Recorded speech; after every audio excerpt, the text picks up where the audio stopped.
आइए दलाल स्ट्रीट पर पिछले हफ्ते क्या हुआ इस पर नजर डालते हैं।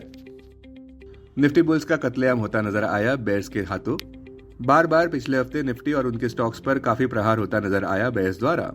निफ्टी क्लोजिंग प्राइस 23,588 4.77% नीचे, सेंसेक्स क्लोजिंग प्राइस 78,042 4.98% नीचे। टर्बुलेंस और रॉकी एनवायरनमेंट के चलते निफ्टी पिछले हफ्ते काफी नीचे गिरा और 200 डीएमए यानी कि 23,834 मार्क के नीचे भी बंद हुआ। इस बिकवाली के 7 अहम कारण इस प्रकार रहे। पहला, ट्रेडिंग थीम जेरोम पॉवेल के हॉकिश आउटलुक के इर्द गिर्द घूमती नजर आई साल 2025 के लिए। फेडरल रिजर्व ने इस हफ्ते इंटरेस्ट रेट्स तो कम किए 25 बेसिस पॉइंट से 4.25% से 4.55% की रेंज में लगातार तीसरे साल इस साल, किंतु उन्होंने ये भी कहा कि साल 2025 में वे कुल मिलाकर 50 बेसिस पॉइंट से ही रेट कट करेंगे, यानी कि केवल 2 एडिशनल रेट कट्स। दूसरा, भारी बिकवाली विदेशी संस्थागत निवेशकों द्वारा देखने को मिली। पूरे पिछले हफ्ते के लिए विदेशी संस्थागत निवेशकों ने कुल मिलाकर 15,828 करोड़ रुपए के शेयर्स बेचे। तीसरा, भारत की धीमी होती इकोनॉमिक ग्रोथ देखने को मिली, जिस वजह से आगे चलते कैपिटल इनफ्लोज कम होते नजर आ सकते हैं। चौथा, कमजोर इंडियन रुपी, जहां पे रिकॉर्ड लो पर इंडियन रुपी देखने को मिला ₹85.10 पर डॉलर की तुलना में। कमजोर रुपी फॉरेन इन्वेस्टर्स को कम आकर्षित करता है और इन्फ्लेशन के फियर्स भी बढ़ते हैं। पांचवा, चाइना साल 2025 में अपना बजट डेफिसिट 4% से बढ़ाने की सोच रहा है, जिस वजह से फॉरेन इन्फ्लोज इंडिया में कम होते नजर आ सकते हैं। छठा, ट्रम्प सरकार अगले साल टैरिफ्स इंपोज कर सकती है, इस डर की वजह से एप्रीहेंशन स्ट्रीट पर देखने को मिल रहा है। और सातवां, वॉल स्ट्रीट के अहम इंडाइसेस लगभग 4% नीचे गिरे क्योंकि इन्वेस्टर्स निकलते नजर आए, क्योंकि फेडरल रिजर्व ने अपने 2025 के रेट कट एक्सपेक्टेशंस कम कर दिए हैं। संक्षेप में कहे तो पेसिमिज्म इतना था कि ना कोई भागने की जगह थी, ना कोई छुपने की जगह। ऐसा लग रहा था कि आसमान सर पर गिर रहा हो।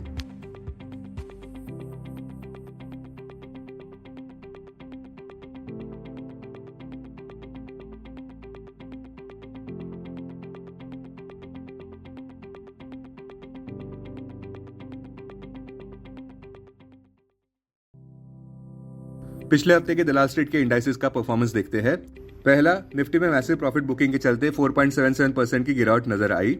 दूसरा, बैंक निफ्टी के लिए भी काफी कठिन हफ्ता रहा, जहां पे 5.27% की गिरावट नजर आई और क्लोजिंग 50,579 लेवल पर देखने को मिला।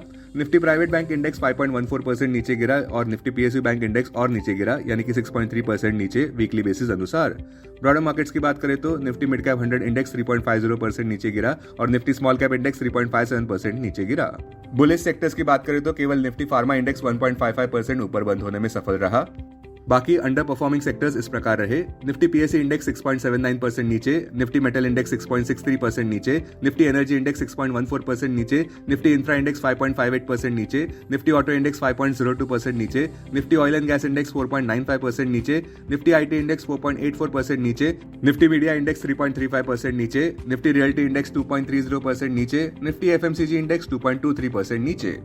स्टॉक स्पेसिफिक खबरों की बात करें तो आईओएल केमिकल्स और फार्मास्यूटिकल्स 1.47% ऊपर बढ़ा, ₹421 प्रति शेयर पर क्लोजिंग देखने को मिला, जहां कंपनी की बोर्ड मीट 27 दिसंबर 2024 को होने वाली है, जहां पे वे सब डिवीजन और स्प्लिट कंसिडर करने वाले हैं एग्जिस्टिंग इक्विटी शेयर्स की।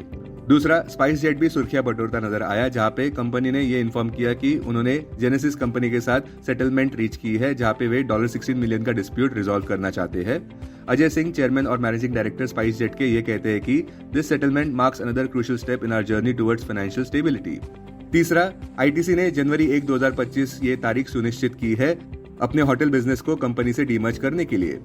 चौथा, विशाल मेगामार्ट, साई लाइफ साइंसेज और वन मोबिक्विक सिस्टम्स का अच्छा डेब्यू देखने को मिला मार्केट्स में। दिलचस्प बात यह रही कि विशाल मेगामार्ट का मार्केट कैप ₹50,000 करोड़ को पार कर गया, जबकि साई लाइफ साइंसेज का मार्केट कैप 15,917 करोड़ पर देखने को मिला और मोबिक्विक का करंट मार्केट कैप ₹4,120 करोड़ का है। इंट्रावीक पर्सपेक्टिव अनुसार मोबिक्विक के शेयर्स 89% गेंस के साथ बंद हुए, वहीं विशाल मेगामार्ट और साई लाइफ साइंसेज भी 40% ऊपर बढ़े। पांचवा, औरोबिंदो फार्मा के शेयर प्राइस में 2.76% का उछाल नजर आया जब कंपनी ने यह अनाउंस किया कि उनकी wholly owned subsidiary CuraTeQ biotechnologies private limited को पॉजिटिव ओपिनियन मिला है committee for medicinal products for human use CHMP से, जो कि एक यूरोपियन मेडिसिन एजेंसी है, उनके जेफिलिटी BP13 ड्रग के लिए, जो एक फिल्ग्रास्टिन बायोसिमिलर है। छठा, वोकार्ड के स्टॉक प्राइस भी सुर्खियां बटोरते नजर आए, जहां पे स्टॉक प्राइस ने 52 वीक हाई अचीव किया जब कंपनी के एंटीबायोटिक जेनिक का इस्तेमाल सक्सेसफुली एक 73 ईयर ओल्ड कैंसर पेशेंट को ट्रीट करने में इस्तेमाल हुआ। अब निफ्टी 50 के गेनर्स की बात करें तो डॉक्टर रेड्डीज लैब 7.81% ऊपर, सिप्ला 1.71% ऊपर। वही दूसरी ओर लूजर्स इस प्रकार रहे: श्रीराम फाइनेंस 9.02% नीचे, टाटा मोटर्स 8.38% नीचे, जेएसडब्ल्यू स्टील 8.25% नीचे, भारत इलेक्ट्रॉनिक्स 7.86% नीचे, ग्रासिम 7.58% नीचे। अब सबसे बड़ा सवाल ये उठता है कि क्या इस साल निफ्टी और उनके स्टॉक्स के लिए सैंटा रैली देखने को मिल सकती है या नहीं। इस हफ्ते की हुई मैसिव ड्रबिंग के बाद तो पेसिमिज्म देखने को मिल रहा है। सेंटिमेंट्स तो काफी नाजुक नजर आ रहे हैं, जहां पे हेडविंड्स ज्यादा देखने को मिल रहे हैं दलाल स्ट्रीट पर। मोटा मोटी इस हफ्ते का ट्रेडिंग थीम ये सजेस्ट करता है कि लॉन्ग पोजीशंस का अनवाइंडिंग और देखने को मिल सकता है दलाल स्ट्रीट पर। टेक्निकली भी देखें तो निफ्टी में केवल 24,350 मार्क के ऊपर ही पूरी तरह से तेजी की पुष्टि हो पाएगी। तब तक निफ्टी की इमीडिएट डाउनसाइड रिस्क इस साल के नवंबर 21 के लो यानी कि 23,263 लेवल्स पर देखने को मिल रही है, और उसके बाद शायद साइकोलॉजिकल 23,000 मार्क तक भी। बॉटम लाइन ज्ञान मंत्र तो ये कहता है कि लेवरेज लॉन्ग पोजीशंस कम करे और सावधानी से व्यापार करे। Investments in security markets are subject to market risk. Read all the related documents carefully before investing. This content is purely for information and educational purpose only and in no way to be considered as an advice or recommendation.